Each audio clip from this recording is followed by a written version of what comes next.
Hello बच्चों, कैसे हैं आप सभी। मैं अभिषेक महाक स्वागत करता हूं आप सभी का आपके अपने यूट्यूब चैनल स्पेक्टिविजन पे। बच्चों, आज मैं बात करने वाला हूं कि अगर आप उत्तराखंड से हैं और उत्तराखंड से आप आफ्टर 10th और 12th मेडिकल सेक्टर में अपना करियर बनाना चाहते हैं तो आपके लिए ये वीडियो बहुत ज्यादा यूजफुल होने वाला है। इस वीडियो में मैं आपको बताऊंगा कि आप कौन कौन से ऐसे आगे पढ़ाई कर सकते हो जिससे आपका करियर बेहतर होगा। देखो बच्चों, जब भी अगर मेडिकल की बात करते हैं हम, मेडिकल में लोग एमबीबीएस जैसी पढ़ाई करते हैं। मेडिकल में उससे अगर थोड़ा सा नीचे या उसके इक्विवेलेंट देखा जाए, इक्विवेलेंट क्यों मैं बताऊंगा बाद में। जब इक्विवेलेंट लेवल की देखा जाए, नीचे नहीं कह सकते हैं, थोड़ा सा कम प्रेशर के साथ, लेकिन कम नहीं बोल सकते, बीएससी नर्सिंग। उसके बाद देखा जाए पैरामेडिकल। जब इन सारी चीजों को देखते हैं तो थोड़ा सा और नीचे देखा जाता है जीएनएम और फिर देखा जाता है एएनएम। तो बच्चों, इन सारी चीजों पे तो हमने पहले भी चर्चा किया है, लेकिन आज के इस वीडियो में हम चर्चा करने वाले हैं जीएनएम और एएनएम के बारे में। यानी कि आप अगर 10th और 12th क्लियर कर चुके हैं या अभी पढ़ाई कर रहे हैं, 2026 में आपका सपना है कि आप मेडिकल सेक्टर में जाओ, थोड़े से पढ़ाई में कमजोर हो लेकिन अपनी करियर की जो स्टार्टिंग है वो एक अच्छे लेवल से करना चाहते हो, तो ये वीडियो आपके लिए है। बच्चों, आज मैं बात करूंगा एएनएम और जीएनएम से संबंधित हर वो इंपॉर्टेंट से इंपॉर्टेंट पॉइंट जो आपके लिए काफी ज्यादा हेल्पफुल हो सकता है। सबसे पहले जब हम जीएनएम और एएनएम की चर्चा करते हैं तो हमारे मन में आता है कि जीएनएम और एएनएम करने से होता क्या है। जब इन चीजों को हम समझ जाते हैं तो समझ में आता है कि भाई उत्तराखंड में जीएनएम और एएनएम हम करेंगे कहां से, ये कराता कौन है, क्या इसका एग्जाम होता है, क्या इसमें एंट्रेंस एग्जाम देने पड़ते हैं, तो क्या क्या पढ़ने पड़ते हैं, एलिजिबिलिटी क्राइटेरिया क्या है। निश्चिंत रहिए, हर एक पॉइंट पे आज हम चर्चा करने वाले हैं।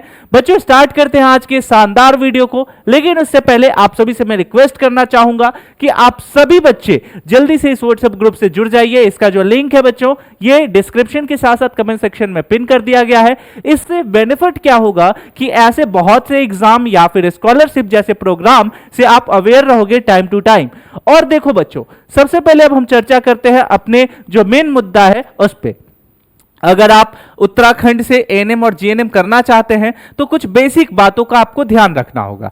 बेसिक बातों में जैसे आपका सबसे पहले ये आ गया कि आप उत्तराखंड के मूल निवासी होने चाहिए। दूसरा, आपकी जो आयु है वो 17 वर्ष से अधिक होनी चाहिए। और उसके बाद अगर थोड़ी सी और समझ को डेवलप करें तो आपका जो बैकग्राउंड है वो साइंस से होना चाहिए। साइंस में जो बेसिक मोस्ट इंपॉर्टेंट सब्जेक्ट्स होते हैं जैसे बायो, फिजिक्स, मैथ, केमिस्ट्री जैसे टॉपिक, इंग्लिश, इन सारी चीजों से आपका जो है 12th हो जाना चाहिए। आइए चलते हैं सबसे पहले ऑफिशियल यूनिवर्सिटी पे जो उत्तराखंड यानी देहरादून में सिचुएटेड है। मैं बताता हूं, सबसे पहले ये यूनिवर्सिटी को इंट्रोड्यूस करता हूं आपके सामने। बच्चों, अगर आप में से बहुत बच्चों ने इस यूनिवर्सिटी का नाम नहीं जाना है, नहीं जानते हो इसके बारे में, तो जान लो। आप अगर उत्तराखंड से मेडिकल में आगे की पढ़ाई करना चाहते हो, चाहे ANM, GNM, BSc nursing, paramedical जैसा हो, तो आपको इस यूनिवर्सिटी को जानना होगा, क्योंकि आपका ये जो यूनिवर्सिटी है HNB Uttarakhand medical education university जो कि देहरादून में सिचुएटेड है, यही सारा का सारा ये जो है कंडक्ट बॉडी कह सकते हो इसको, और आपके एग्जाम का जितना भी आपका रिस्पॉन्सिबिलिटी है वो इसने उठा रखा है। ये आपका एंट्रेंस एग्जाम कराता है, रिजल्ट जारी कराता है, काउंसलिंग कराता है और एडमिशन का भी जो है वो ये देखता है। तो ये सारा का सारा कंडक्ट बॉडी है बच्चों। यहां पे देख सकते हो कि बहुत से नोटिफिकेशन है। यहां पे आप ये भी देख सकते हो कि हर साल जो भी एग्जाम होता है वो यहां नोटिफिकेशन देख सकते हो। तो इससे तो ये चीज क्लियर कर लो कि आप सभी का जो भी इंफॉर्मेशन होगा वो आपको यहां पे मिलेगा। फिलहाल के लिए हम बात करने वाले हैं एएनएम और जीएनएम पे। चलिए जरा इस पे भी नजर दौड़ा देते हैं। बच्चों, अगर मैं बात करूं फुल फॉर्म की, तो एएनएम का आपका जो फुल फॉर्म होता है वो ऑक्सिलरी नर्स मिडवाइफरी, और वहीं जीएनएम का जनरल नर्स मिडवाइफरी होता है। अब ये दोनों क्या क्या है, इनका क्या बेनिफिट है, इन सारी चीजों को जरा समझते हैं।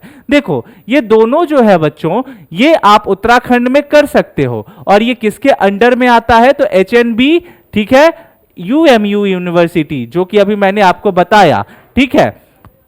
अब अगर क्राइटेरिया की बात करें तो जरा क्राइटेरिया पे भी नजर डालो। देखो क्राइटेरिया क्या कहता है कि ANM must have pass 10th और 12th, ठीक है, मिनिमम एज 17 साल होता है इसमें, डोमिसाइल रिक्वायरमेंट ऑफ उत्तराखंड, यानी कि एएनएम में यहां पे इसलिए लिखा है कि 10th और 12th क्योंकि कुछ ऐसे राज्य हैं जहां 10th लेवल में भी आप एएनएम कर सकते हो और कुछ ऐसे हैं जहां पे 12th मैंडेटरी होता है, तो ये यहां पे इसलिए मैंने ऐसे लिखा। वही अगर जीएनएम की बात करें बच्चों तो ये आपका 10th नहीं, ये आपका 12th लेवल पे ही होता है।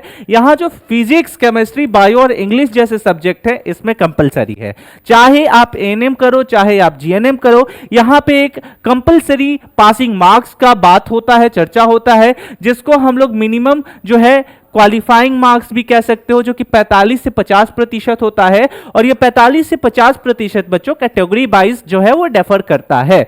तो आपको इतना चीज चाहिए ही चाहिए। जब इन सारी चीजों को आप समझ जाओगे तो जरा एग्जाम समझिए।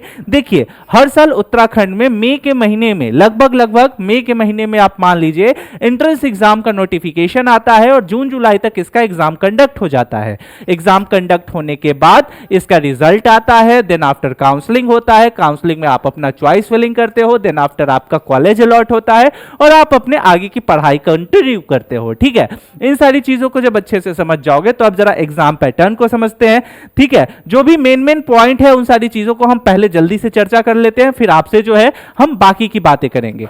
यहां पे देखो अगर मैं बात करूं एग्जाम पैटर्न की, एएनएम और जीएनएम की, तो यहां पे आपको यहां ध्यान देना होगा कि जो भी प्रश्न पूछे जाते हैं एमसीक्यू लेवल के पूछे जाते हैं, यानी एबीसीडी 4 ऑप्शन होगा, उसमें आपको सही उत्तर देना है। अगर क्वेश्चन की बात करूं तो टोटल 100 क्वेश्चन देखने को मिलता है, 2 घंटे के लगभग आपको समय यहां पे हो जाता है। हर एक सही आपके आंसर के लिए 1 अंक दिया जाता है, वही अगर गलत आंसर करते हो तो नो नेगेटिव मार्क, ये बेहतर ऑप्शन आपको यहां देखने को मिलता है, तो आपका जो सिलेक्शन का चांसेस है वो ज्यादा बेहतर हो जाता है। अगर लैंग्वेज की बात करूं तो यहां हिंदी और इंग्लिश लैंग्वेज देखने को मिल जाता है। वही आपको क्या क्या पढ़ना होता है, तो देखो बच्चों यहां जो प्रश्न पूछे जाते हैं वो सेक्शन वाइज होते हैं, जिसमें आपको बेसिक, कोई यहां रॉकेट साइंस नहीं पढ़ना, कुछ बेसिक जैसे जनरल नॉलेज, जनरल साइंस, ठीक है, मैथमेटिक्स, इंग्लिश जैसे जो है ये आपको जीएनएम में पढ़ना होगा। अगर वही अच्छे से जरा समझे कि क्या क्या है, तो जनरल साइंस में आपको फिजिक्स, केमिस्ट्री और बायो, जो कि आपका 10th से 12th लेवल का जो है वो देखने को मिल जाता है, ये देखो यहां पे लिखा हुआ है। वही आपको मैथमेटिक्स में जो है कुछ फेमस जो आपके सब्जेक्ट्स हैं वो पढ़ने को मिल जाता है। यहां पे जनरल नॉलेज में करंट अफेयर्स से लेकर के हेल्थ अवेयरनेस, या फिर आपका जो स्टेट है उत्तराखंड, उसमें गवर्नमेंट ने कौन से ऐसे स्कीम्स हेल्थ को लॉन्च किया है, या फिर सेंट्रल गवर्नमेंट ने, या फिर कोई भी ऐसा हेल्थ को लेकर न्यूज हो, वो सारी चीजों पे आपको ध्यान देने की आवश्यकता होती है। देन आफ्टर बच्चों यहां पे आपको एक चीज और समझने की जरूरत है कि आपको ये जब कोर्स सिलेबस क्या है, कोर्स सिलेबस जब आप पढ़ते हो तो यहां पे जरा चर्चा क्या हो रहा है इसको समझने की कोशिश करो। देखो जब आप एएनएम की पढ़ाई करते हो ना, ठीक है, तो यहां पे लगभग इन सारी चीजों को आपको समझना जरूरी हो जाता है। जैसे आपका बात करूं तो चाइल्ड हेल्थ, न्यूट्रिशंस, ठीक है, environmental sanitations, health promotions and practical training जैसी जो शब्दें हैं, जैसी जो प्रक्रियाएं हैं, वो आपको एएनएम में देखने को मिलती है। वही अगर जीएनएम की बात करूं तो ये 3 ईयर प्रोग्राम जो है, ये इसमें आपको बहुत से ऐसी चीजें जो है वो यहां पे कवर कराता है। जैसे एक यहां देख रहे हो mental health, nursing, child health, ठीक है, community health, nursing with internship, इसमें आपको इंटर्नशिप भी होता है, तो 3 साल 6 महीने के लगभग का ड्यूरेशन इसमें आपको लग जाता है। साथ में ही बच्चों जीएनएम जब करते हो तो कहीं कहीं आपको मतलब ऐसा भी एग्जाम में देखने को मिलता है, उत्तराखंड के बारे में कुछ बेसिक आइडिया आपको जब आप आगे चल के एग्जाम दोगे, एंट्रेंस का एग्जाम दोगे तो वहां क्लियर होगा। जैसे जीएनएम जब लोग करते हैं तो उसमें खोजता है कि हाँ एक्सपीरियंस आपको चाहिए, जब आप इंटर्न करते हो 50 मिनिमम वहां पे सेट कर दिया जाता है कि 50 बेड के जो भी हॉस्पिटल है वहां पे आपका जो है वो प्रैक्टिस होना चाहिए। तो इन सारी चीजों को थोड़ा ध्यान देना चाहिए, ये बाद में हम लोग समझेंगे, यहां पे अभी इसकी आवश्यकता नहीं है। वही अगर मैं बात करूं कि करियर अपॉर्चुनिटी क्या होता है एएनएम और जीएनएम कर करके, तो देखो यहां पे आपको सबसे बेसिक समझना क्या है कि सबसे नीचे आ जाता है एएनएम, देन आता है जीएनएम। ठीक है, यहां पे ये देखो ये आ जाता है एएनएम, इसके ऊपर जीएनएम, इसके ऊपर बीएससी, नर्सिंग, ठीक है, नर्सिंग। अब ये इसका क्रम है। अब यहां पे मैं बता दूं आप सभी को, तो यहां देखो एएनएम अगर आप करते हो तो यहां पे आपको क्या क्या करना पड़ जा सकता है। यहां आपको चाइल्ड रिलेटेड प्रोग्राम्स में आपको जो है वो पार्टिसिपेट करना होगा, हेल्थ रिलेटेड प्रोग्राम में पार्टिसिपेट करना होगा, एज ए एनजीओ में आप पार्टिसिपेट कर सकते हो, और आप अपनी पढ़ाई को जो है वो प्रोग्रेस करके जीएनएम में कन्वर्ट कर सकते हो। फिर जीएनएम वर्कर के लिए क्या है कि स्टाफ नर्सिंग जैसी वहां उनको वर्क करना पड़ता है, community health nurse, hospital nurse. उसके बाद आप जो है आगे करके अपना परस्यू कर सकते हो बीएससी नर्सिंग के लिए। अब देखो बीएससी नर्सिंग करोगे आप, बीएससी नर्सिंग करने के बाद बच्चों आप जो है नर्सिंग ऑफिसर जैसे लेवल की तैयारी कर सकते हो, और नर्सिंग ऑफिसर जैसे एम्स का एग्जाम दोगे। एम्स जो है हर साल नॉर्सेट का एग्जाम कंडक्ट कराता है, और भी बहुत से ऐसी अपॉर्चुनिटी है। तो यहां से अगर आप सोच रहे हो एएनएम और जीएनएम करने का, तो सबसे पहले मैं आप सभी के लिए ये प्रेफरेंस दूंगा। देखो अब मेरी बात है, उसके बाद आपके ऊपर मैं छोड़ूंगा कि आपको क्या करना है। आप चाहो तो बीएससी नर्सिंग कर सकते हो, मैं यही सजेस्ट दूंगा। जो भी अगर आप करना चाहते हो कि आप डायरेक्टली बीएससी नर्सिंग करो, बीएससी नर्सिंग करोगे। लेकिन अगर कोई दिक्कत आ रही है, वो आपको ये समझना होगा सबसे पहले, तो आप एएनएम और जीएनएम कर सकते हो। लेकिन जब एएनएम और जीएनएम करोगे तो इन फ्यूचर आगे अपने आप को जो है परस्यू कर लेना अपने स्टडी को और बेहतर बनाना, क्योंकि करियर ग्रोथ बहुत अच्छा है। जब आप बीएससी नर्सिंग कर लोगे तो बीएससी नर्सिंग करने के बाद बहुत सारे रास्ते खुल जाते हैं बच्चों। आप जो है बहुत से ऐसे नर्सिंग ऑफिसर्स के एग्जाम दे सकते हो जहां से आपकी करियर बेहतर हो जाएगी। जैसे ही आप बीएससी नर्सिंग करोगे आप इंडियन आर्मी में भी जा सकते हो एज ए नर्सिंग ऑफिसर।